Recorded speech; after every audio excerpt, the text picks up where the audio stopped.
Muito bem, Carlos Graeb e eu, Felipe Moura Brasil, vamos conversar com Bruno Brandão, da Transparência Internacional, para falar desse relatório da OCDE que criticou a impunidade do Brasil, no Brasil, a vingança do sistema contra a Lava Jato, como eu gosto de colocar, e vamos abordar, evidentemente, outros temas relacionados.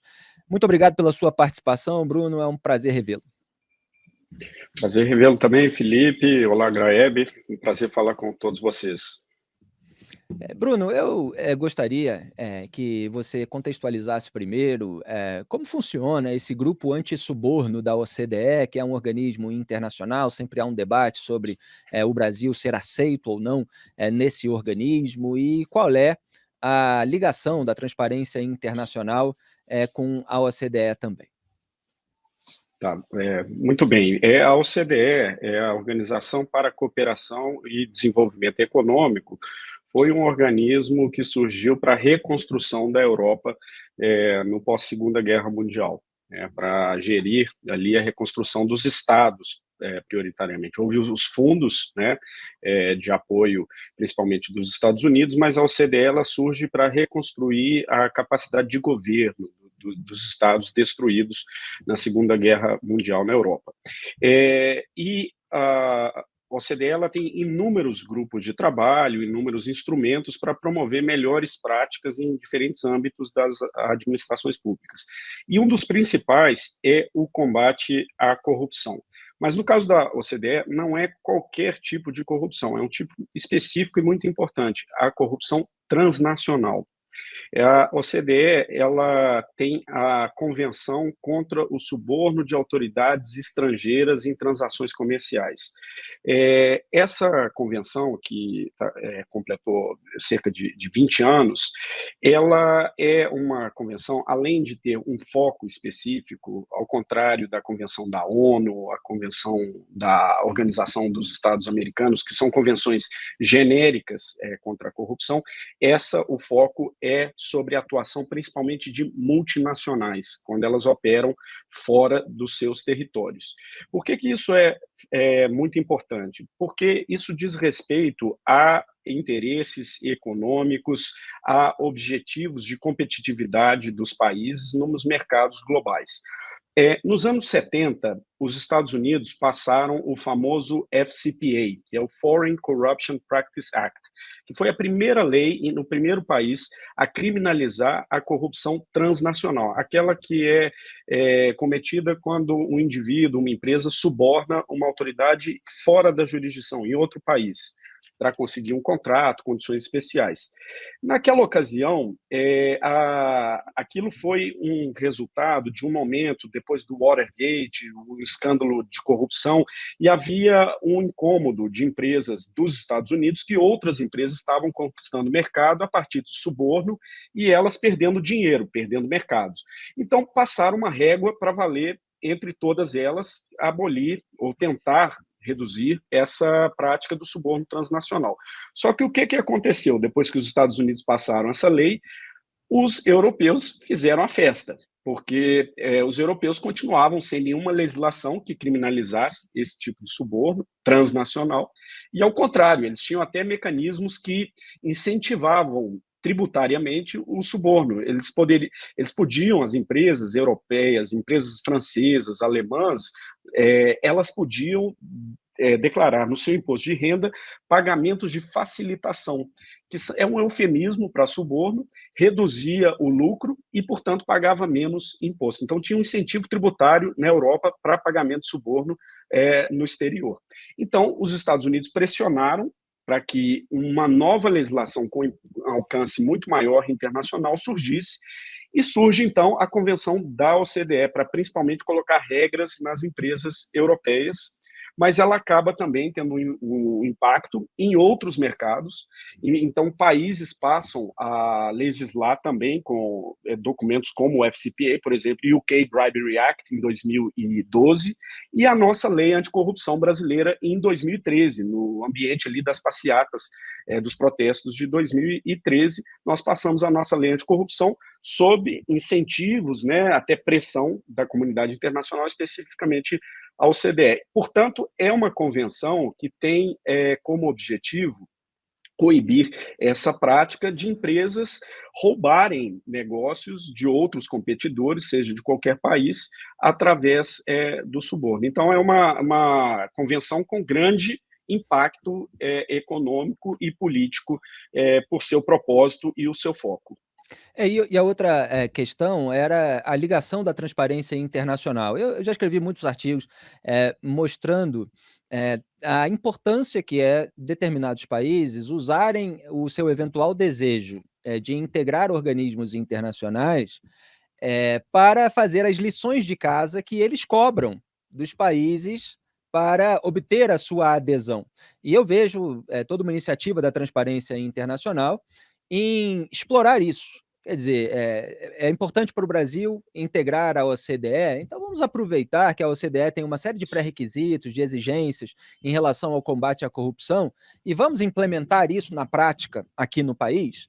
E essa postura, evidentemente, eu considero interessante, como todas aquelas que visam ao endurecimento do combate à corrupção no Brasil, que é marcado por essa tolerância, por essa leniência e pela impunidade. Então, como a transparência internacional atua em relação a isso? E, claro, a gente vai chegar, depois dessa explicação de contexto, na parte sensível que rendeu aí toda uma repercussão estranha, para dizer o mínimo, com generosidade, em relação ao relatório. Como é a ligação? A Transparência Internacional, ela foi uma das principais entidades que lutaram para que existisse uma legislação internacional que coibisse a corrupção também dos ricos, dos países ricos, né? Surgiram aí as convenções, a primeira, inclusive, é da nossa região, a Convenção da OEA, é uma das primeiras do mundo, se não me engano, a primeira convenção anticorrupção no mundo, só que ela tem um alcance muito genérico e também uma temática muito ampla, né? Todos os tipos de corrupção, como eu disse. Mas faltava algo que focasse sobre a responsabilidade daqueles países que têm baixos índices de percepção da corrupção, que indicam o nosso IPC da Transparência Internacional, os países escandinavos, os países ricos da Ásia, Japão, Singapura, países que têm baixos níveis de corrupção nos seus territórios, mas quando operam fora, dançam conforme a música, né? Eles operam em países, mercados emergentes, e aí pagam suborno mesmo, operam com outros estándares. Então, a Transparência Internacional, ela foi uma grande lutadora pelo surgimento da Convenção da OCDE contra o suborno transnacional. E, a partir da promulgação da Convenção, do surgimento da Convenção, a TI ela passou a produzir relatórios independentes sobre o cumprimento dos países partes sobre os seus compromissos como signatários da convenção.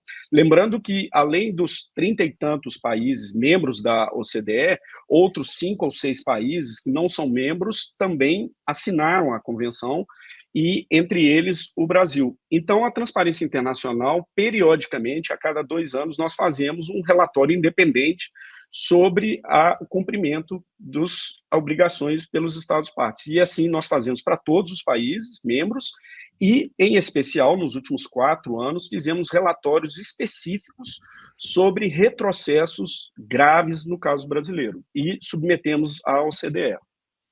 Certo, e nós temos acompanhado e noticiado aí essas iniciativas da transparência internacional. Eu só estou aqui contextualizando e introduzindo, e a seguir eu vou passar a palavra para o Graeb, fazer 2 ou 3 perguntas seguidas, é só para deixar tudo encaminhado de uma maneira didática na cabeça dos nossos espectadores. Porque o que aconteceu, e cada espectador pode procurar no Google, OCDE, Brasil, corrupção, Cruzoé, vai encontrar a matéria da Cruzoé sobre esse relatório do qual a gente vai falar agora.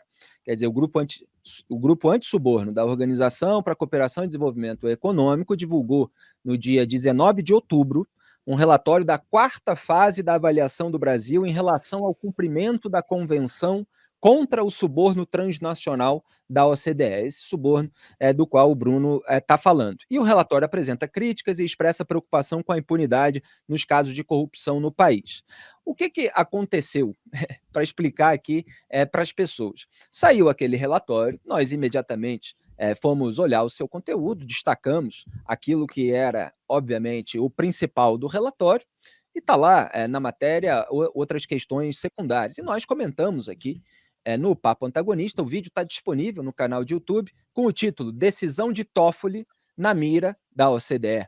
Então há ali uma crítica direta à decisão do Dias Toffoli de melar o acordo de leniência da Odebrecht, que é uma espécie de acordo de delação premiada da empresa, com todos aqueles expedientes frágeis que a gente analisou em detalhes aqui no Papo Antagonista. E aí, outros veículos de comunicação mais alinhados ao governo Lula resolveram destacar que a OCDE, na verdade não, eles destacaram isso, né, como se isso fosse o centro, o foco do relatório, críticas feitas à Lava Jato. Inclusive, usuários da rede social X, o ex-Twitter, contestaram ali e conseguiram emplacar uma nota nos tweets dos repórteres de grandes emissoras que destacavam isso do relatório, para contextualizar e mostrar que o relatório tinha outro foco, que são decisões do Supremo Tribunal Federal, da cúpula do Poder Judiciário, que acabaram aliviando a barra de muita gente acusada de crime de colarinho branco, quer dizer, da velha política brasileira, de grandes empresários, de quem tem efetivamente poder político e poder econômico, não de investigadores e juízes de primeira instância, contra o qual o poder de turno se volta. Então, eu queria saber, Bruno, a sua avaliação inicial a respeito disso, e depois o Greve fique à vontade para puxar aí alguma pena disso tudo. Correto. Como você mencionou, Felipe, é a quarta fase de revisão do Brasil. Isso significa que o Brasil já passou por 4 vezes por esse processo do chamado peer review, a revisão por pares. Então, são outros países, também signatários, que fazem a revisão, fazem um relatório sobre o cumprimento daquele país analisado. E cada fase tem um foco em alguns artigos, em alguns aspectos da convenção, que apesar de ter um foco, o suborno transnacional, ela aborda isso em diversas maneiras. Então, tem vários compromissos. Então, cada fase tem um foco e países avaliadores, que são também signatários da convenção, com a ajuda do secretariado do WGB, o Working Group on Bribery, que é o grupo de trabalho que faz esse acompanhamento.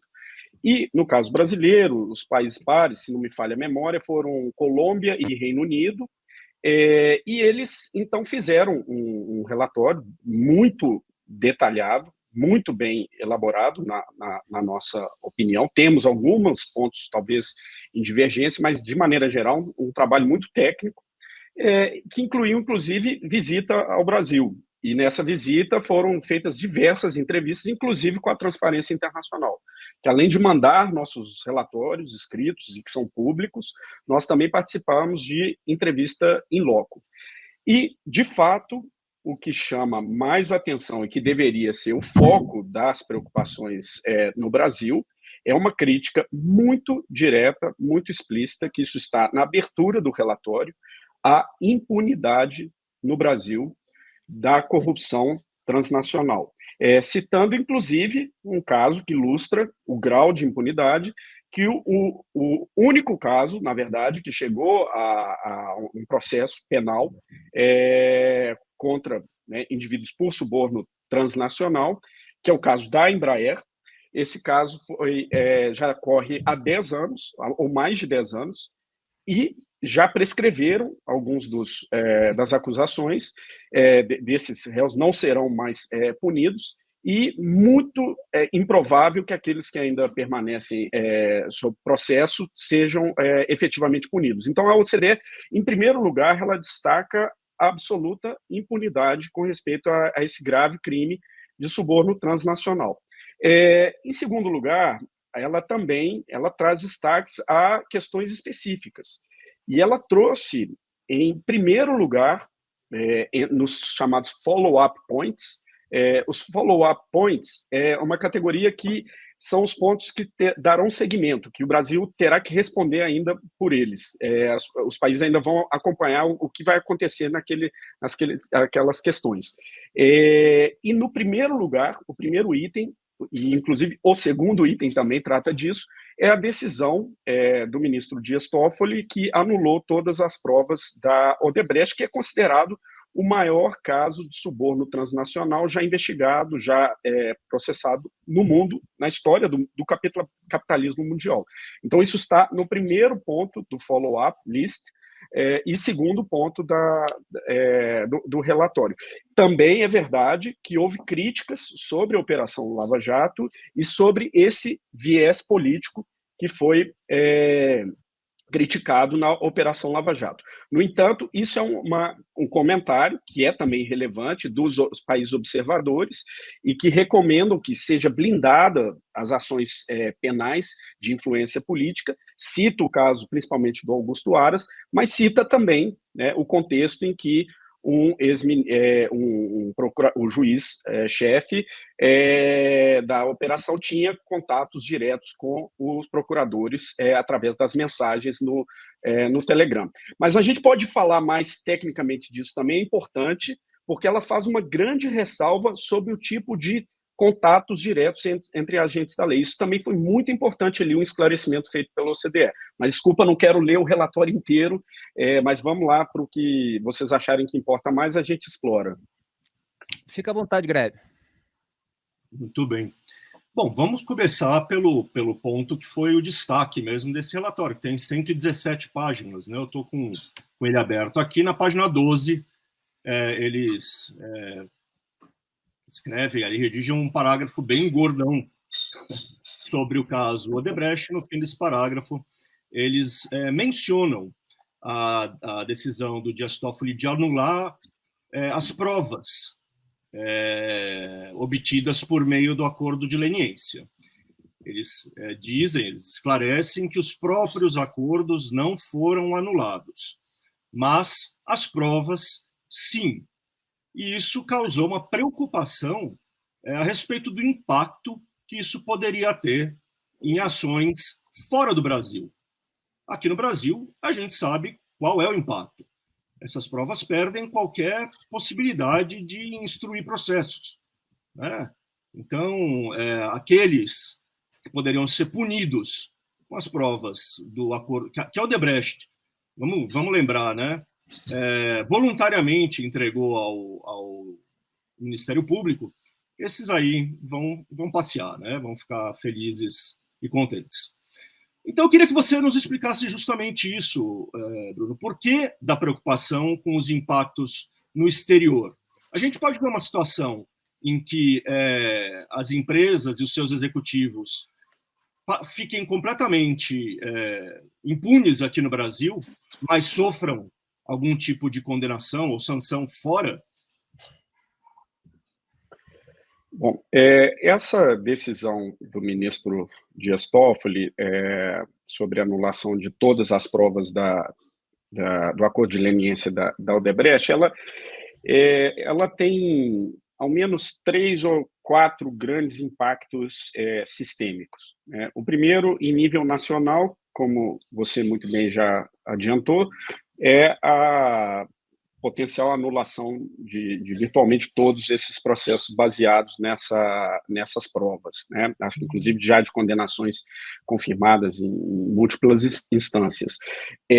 Então, existe o fator sistêmico de impunidade desses gravíssimos crimes de grande corrupção no território brasileiro, né? De indivíduos brasileiros, e esse é o nível nacional. O segundo é olhar para fora em um acordo de leniência que envolvia relatos de crimes cometidos em ao menos 12 jurisdições, né? O Brasil e outras 11 jurisdições, 10 latino-americanas e 2 africanas, Angola e Moçambique. E há relatos também, e continuam aparecendo relatos sobre outros feitos, né, em outros países. Isso sem contar a rede financeira, que alcançava diversas outras jurisdições. Bom, o que acontece nesse segundo nível? As poucas condenações, porque são países com altíssimo grau de impunidade, mas aquelas, por exemplo, no Peru, que foi talvez o único caso em que houve um avanço significativo de investigações e condenações, no Peru, abre-se uma avenida enorme para o mesmo questionamento que será feito, já está sendo feito no Brasil. O país estrangeiro ele tem a prerrogativa de decidir se é válida ali ou não. Não é automático dizer que é inválido. Mas se você tem um ambiente já querendo, propenso a anular um processo, você abriu ali uma grande avenida para que isso aconteça também em âmbito internacional. Então, outra vez, mesmo que não haja alcançado condenações, investigações elas serão muito provavelmente abortadas, né? Nesses casos, em várias jurisdições. Isso nós estamos falando de países pobres, né? Sociedades que sofreram gravíssimas consequências desses crimes. Essa segunda consequência. Terceira, uma consequência também muito grave dessa decisão, ela decorre da sua fundamentação, que é uma fundamentação que promove ou decorre de desinformação, para ser, né, talvez, otimista na interpretação das motivações, etc., uma desinformação, uma grande incompreensão sobre cooperação penal internacional. Porque o fundamento dessa anulação é que a Lava Jato teria cooperado ilegalmente, clandestinamente, porque trocou mensagens com procuradores suíços dos Estados Unidos através de aplicativos de mensagens. A própria OCDE fez questão, nesse atual relatório, atualíssimo, recente, de explicar que as interações pré-processuais entre autoridades investigatórias, procuradores, policiais, estrangeiras, não é só legal e permitido, como desejável e recomendável. Porque Bruno, você só vai... Desculpa. Não, só para chamar a atenção, esse era o fato que você tinha destacado um pouco antes de eu fazer a pergunta, né? Era essa... Exatamente. Essa ressalva, porque esse ponto, Graeb, Felipe e nossos ouvintes, essa foi uma grande confusão no debate nacional, né, sobre Lava Jato, que deve ser analisada, importantíssima, inclusive seus problemas, seus defeitos, crítica, mas nós sabemos que a crítica à Lava Jato, ela traz junto uma carga imensa de interesses em simplesmente passar uma régua da impunidade. E Exatamente. um dos caminhos para isso foi essa confusão sobre cooperação internacional pré-processual. Por quê? Antes do processo e nas atividades diretas entre agentes, é por isso que você tem um adido policial numa embaixada, porque ele vai tratar diretamente com policiais locais, com procuradores locais e vai... Imagina se você tem que mandar para o Ministério da Justiça, cada encontro que você tem, toma um café, vai no coquetel na embaixada, o procurador conversou com o adido policial, isso é cotidiano em todos os países do mundo e recomendado. Existem fóruns, a Noruega promove fóruns, encontros, para que isso ocorra, para que eles encontrem, gerem confiança, possam conversar.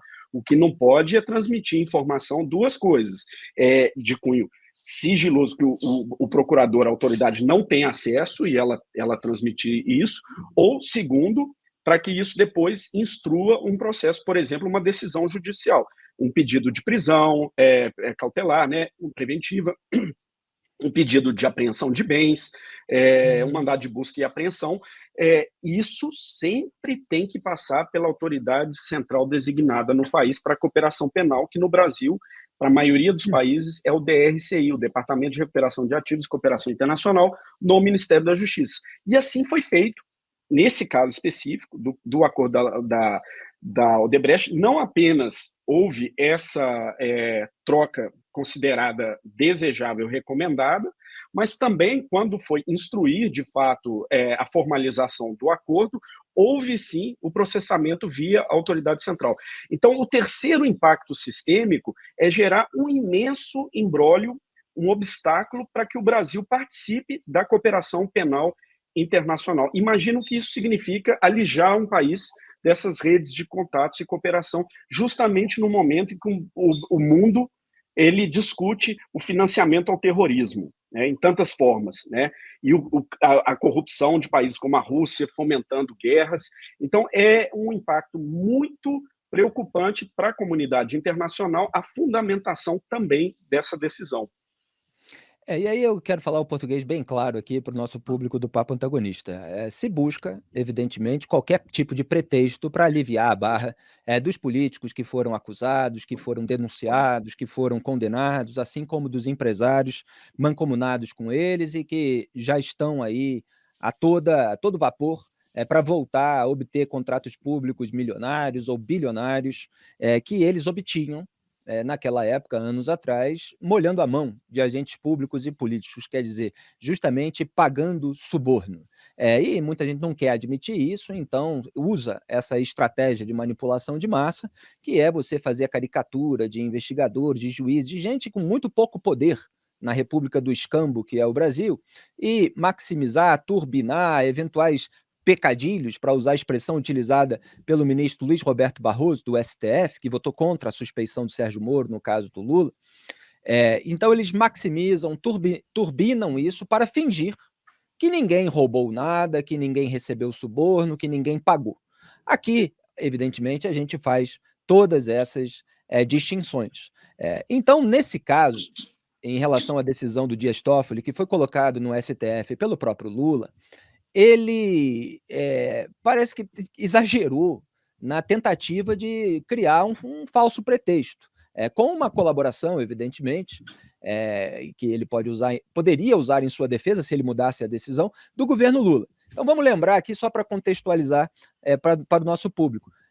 O Ministério da Justiça, comandado pelo Flávio Dino, ministro do governo Lula, disse que não havia a formalização do pedido de colaboração das autoridades suíças com os procuradores da Lava Jato. Quer dizer, foi investigar ali nos seus arquivos, o Bruno daqui a pouco me corrige se estiver errado, e falou que aquilo não existe. Aí veio a ANPR, a Associação Nacional dos Procuradores da República, contestar aquela alegação que foi usada pelo Dias Toffoli para melar o acordo de leniência da Odebrecht. Dizia assim, olha, os dados estão aqui.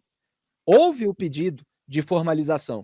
E aí o Ministério da Justiça, constrangido, teve que dizer para o Dias Toffoli que, olha, realmente nós não tínhamos encontrado, mas agora encontramos com esses dados. Então, toma aí. Só que a decisão já estava tomada de anular o acordo de leniência da Odebrecht sob essa base de que houve contatos clandestinos entre procuradores da Lava Jato e autoridades suíças. Percebam, eu ironizei isso quando a gente comentou da primeira vez. Autoridades suíças fazendo algo clandestinamente, vocês já ouviram falar disso? É bem complicado, né, para que um juiz aqui do terceiro mundo aponte esse tipo de coisa. Mas aquilo estava insinuado, pelo menos ali, naquela decisão. E aí veio à tona que houve pedido de formalização, veio à tona evidentemente, a ordem dos fatores, quer dizer, quando se fechou o acordo de leniência, a própria Odebrecht forneceu provas de livre e espontânea vontade no âmbito daquele acordo já firmado. Então, não houve a necessidade de esperar tudo que as autoridades suíças pudessem entregar depois de toda a formalização, porque a própria Odebrecht entregou. Então, assim, as bases para a decisão do Dias Toffoli são tremendamente frágeis.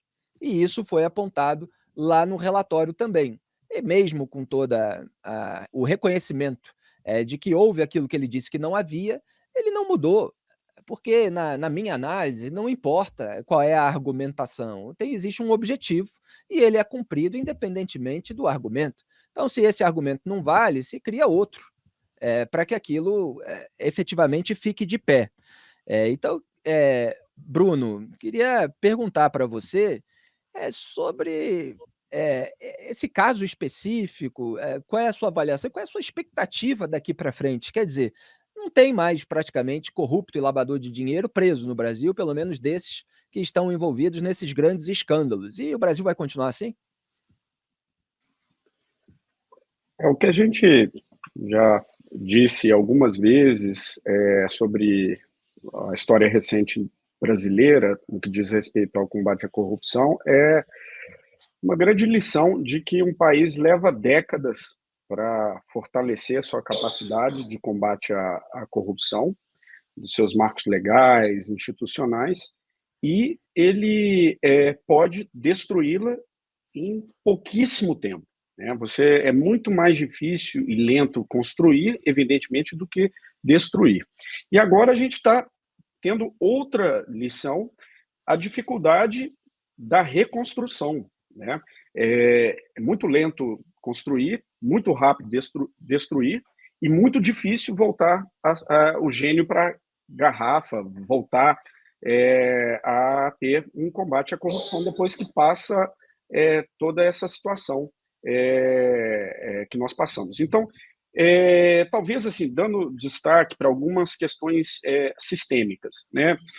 São vários avanços que o Brasil teve durante décadas, e vários governos deram contribuições, inclusive contribuições importantes de governo do PT, governo Lula, governo Dilma Rousseff, que fizeram principalmente o fortalecimento de instituições de controle e da independência dessas instituições. Talvez o destaque maior seja a independência da Procuradoria-Geral da República, porque o Brasil tem um sistema esquizofrênico que ele deu ampla autonomia a procuradores para agirem contra pequenos, né, em primeira instância, muito mais do que a maioria dos países, esse grau de autonomia, mas criou um sistema de blindagem de elite, que é o foro privilegiado. Então, é muito fácil no Brasil você ligar ou desligar o sistema de impunidade, basta você colocar um PGR controlado, politicamente controlado, submisso, porque é a autoridade única que pode investigar e processar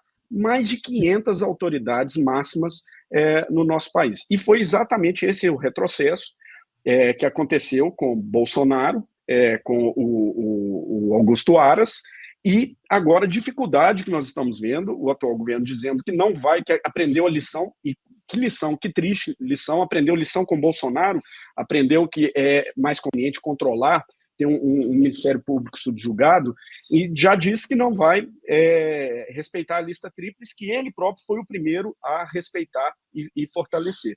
Outro aspecto também muito importante é o aspecto legislativo, né? Leis foram passadas para facilitar a corrupção política no Brasil, que eram os esquemas de Caixa 2, que eram desvios de estatais, de grandes recursos da Petrobras, da Caixa Econômica, etc. O que o Brasil fez? Ele explodiu o investimento público em campanhas e partidos e reduziu os marcos de controle, né? Então, hoje não precisa roubar tanto ali, porque o dinheiro já vem, já é entregue, já está dado aos caciques e aquilo lá. E depois ainda o orçamento secreto, que aí a farra ganhou outra proporção. E, para finalizar, o papel do judiciário. 2 decisões, ao menos, que foram fatais para o combate à grande corrupção. A mudança de competência do foro, da Polícia, da Justiça Federal para a Justiça Eleitoral, para qualquer caso que envolvesse algum crime eleitoral. Então, centenas de casos foram para a Justiça Eleitoral muito menos capacitada, estão morrendo todos. E o outro também, a questão da execução da pena em segunda instância, que talvez seja uma interpretação justa do texto literal da Constituição, mas se é assim, o Congresso precisa dar uma solução, ou nós vamos conviver com essa impunidade como algo natural, né, e desejável para o nosso país, né? Então, um quadro muito difícil de reconstrução, e é uma pena porque o Brasil foi reconhecido como um dos países de maior avanço na capacidade de enfrentar a macro-corrupção e a impunidade de poderosos. Graeb, caminhando para o final. E os avanços legais, por exemplo? A gente não tinha, até 2013, uma lei de combate ao crime organizado, que permitia o combate ao crime de colarinho branco. A gente viu o STF desenvolvendo algumas teses jurídicas que foram importantes na época do julgamento do Mensalão. Estava ali se formando também um ferramental jurídico para possibilitar a investigação e o processo, né, contra a gente que era pega com a boca na botija, né? Nesse âmbito, você acha que também teve um retrocesso? Eu acho que talvez o maior retrocesso com respeito à lei anticorrupção tenha sido na capacidade do Brasil usar a ferramenta que foi mais bem sucedida, que são os acordos de leniência, né? A lei anticorrupção de 2013, ela trouxe diversas inovações, mas uma das principais foram esses instrumentos, a sistematização, a regulamentação desses instrumentos de colaboração.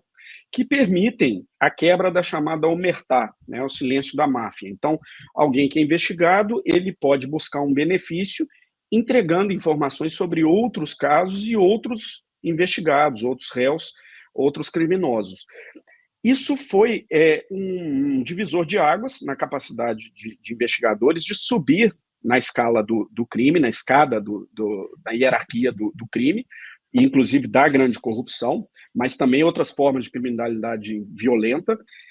Só que esse instrumento, ele tinha um obstáculo que era a forma tradicional de trabalho dos investigadores brasileiros no Ministério Público, que é uma forma atomizada, individualizada. Um promotor, um procurador trabalha sozinho e quando ele começa a poder usar essa ferramenta, é trabalho que gera trabalho. Então, o caso vai aumentando e um procurador, promotor sozinho, jamais vai ser capaz de processar aquilo, apresentar acusações e fazer o percurso do processo penal sem tropeçar na impunidade da prescrição, porque o caso vai aumentando exponencialmente. Então, foi muito importante a combinação de uma inovação legal com uma inovação administrativa organizacional, uma nova forma de trabalho em equipe. Então, a força-tarefa foi uma inovação que extraiu o máximo potencial dessa grande novidade do marco legal brasileiro, que foram os acordos de colaboração. Só que aí se destruiu essa perna do trabalho em equipe e enfraqueceram, com outras medidas, a outra perna da leniência. Então, talvez as duas pernas do combate à corrupção que fez o Brasil alçar no combate à corrupção de poderosos, elas foram quebradas, né? E agora essa reconstrução é bastante complicada de ser feita. Bruno, eu queria dar a oportunidade para você esclarecer aqui, porque a Transparência Internacional e até o seu nome apareceram num relatório da Procuradoria-Geral da República. Nós, inclusive, divulgamos nota no site, mostrando como vocês alegaram que era fake news, uma notícia crime que tinha sido apresentada pelo deputado do PT, o Rui Falcão, mencionando ali interferência da ONG, etc. É o que eu avaliei como parte aí de uma vingança do sistema que quer tentar macular até a imagem de interlocutores das pessoas envolvidas com o combate à corrupção no Brasil, de pessoas, enfim, que acompanharam esse processo, que monitoraram e que, obviamente, cobraram a punição daqueles envolvidos em suborno. Mas, aproveitando aqui a sua participação, fique à vontade para expor o seu posicionamento a respeito do tema. Perfeito.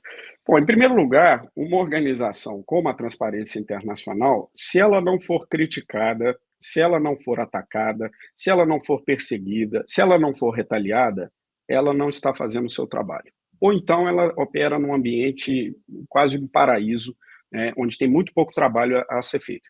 Infelizmente, não é o caso do Brasil, né? Mas a gente toma isso com muita...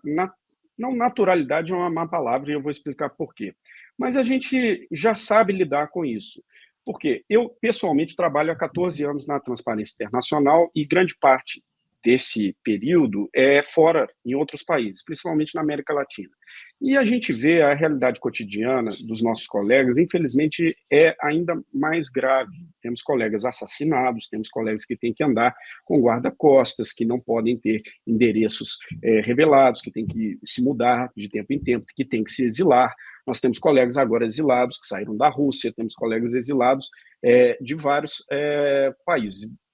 Então, isso é parte do cotidiano do nosso trabalho. Então, a gente sabe lidar com isso e tem que enfrentar. Se a gente quer cumprir a nossa missão de incomodar poderosos, a gente não pode esperar que a gente vai receber aplausos, que a gente vai receber tapinha nas costas. A gente vai tomar pancada, canelada e sempre abaixo da cintura, porque é onde joga essa turma. É como os métodos que adotam esses nossos, o objeto do nosso trabalho, né? Essas pessoas, é assim que elas lidam. E, a partir, principalmente, da mentira, é que elas tentam atacar o nosso maior bem, que é a nossa reputação, construída 3 décadas de trabalho de combate à corrupção em mais de 100 países.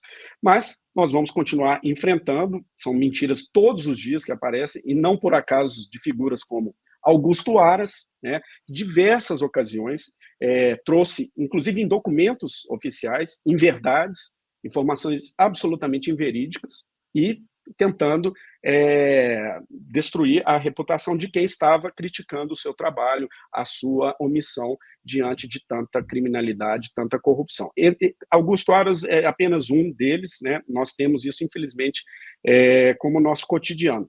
Agora, o que eu queria terminar dizendo que, apesar da gente saber lidar com isso, já está acostumado, o couro engrossado, infelizmente, nós não podemos naturalizar nunca isso, porque jamais pode ser algo tolerado que uma organização da sociedade civil, que cidadãos que denunciam, que usam sua voz para denunciar corrupção e lutar por um país melhor e mais íntegro, sejam alvo de retaliações e, principalmente, retaliações por parte de autoridades públicas. Então, isso não pode ser naturalizado. Então, nós vamos lutar contra, nós vamos sempre trazer a verdade, mas também denunciar essa forma de tentativa de silenciamento que é inaceitável, e o Brasil não quer isso. O Brasil, a sociedade brasileira sabe o valor da luta contra a corrupção, porque já fez isso avançar no passado recente.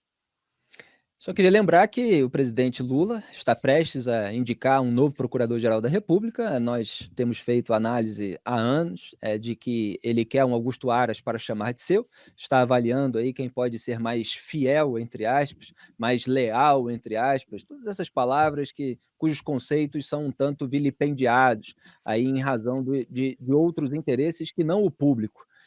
E a gente vê as indicações políticas feitas para blindagem pessoal, eventualmente para que se esmiúce a sujeira só dos adversários, no máximo, e nós vamos sempre exercer aqui a vigilância. E em relação a esses ataques, evidentemente cada um responde por si, o Bruno responde por ele, pela Transparência Internacional, nós respondemos pelo nosso jornalismo independente. A gente sabe exatamente o que é a retaliação de pessoas poderosas, seja do ponto de vista político, seja econômico, e normalmente são os dois, porque quem tem poder político acaba conseguindo o poder econômico.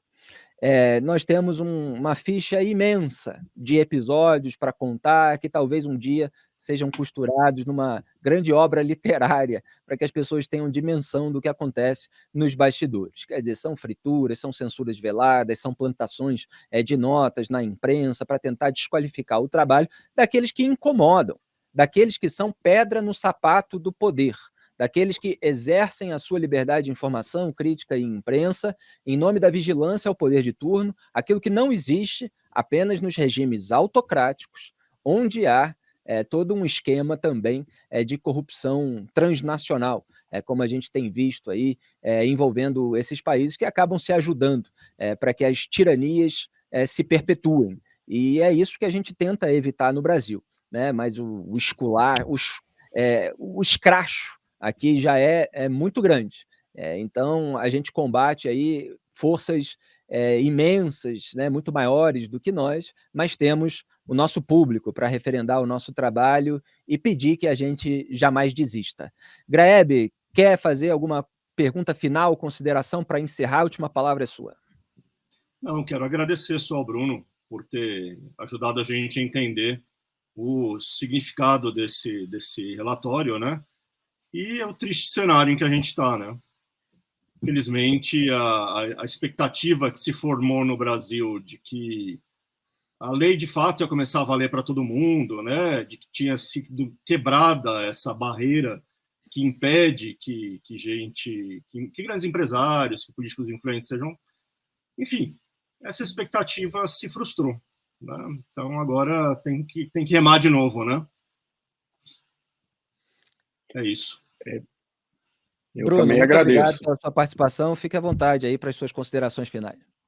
Não, também, da minha parte, agradecer muito o convite, a oportunidade, né, de trazer um pouco da nossa interpretação, do momento, do trabalho, mas trazer também uma nota de esperança, né? A gente já viu isso acontecer em outros países. A luta contra a corrupção é assim, infelizmente, é um stop and go, é algo que avança, mas logo tem uma reação forte do sistema, mas aos poucos é um processo civilizatório. A gente está do lado do processo civilizatório, então a gente tem que continuar, tem que acreditar e seguir em frente. Vamos enfrentando aí momentos difíceis, mas outros melhores virão se nós continuarmos. Se abandonarmos, não, mas se continuarmos, nós vamos reconstruir esse combate à corrupção no Brasil. Eu acredito muito, e o trabalho de vocês, jornalistas investigativos, se torna ainda mais importante nesse momento, junto com o ativismo anticorrupção. Então, outra vez, muito obrigado pela oportunidade, parabéns pelo trabalho.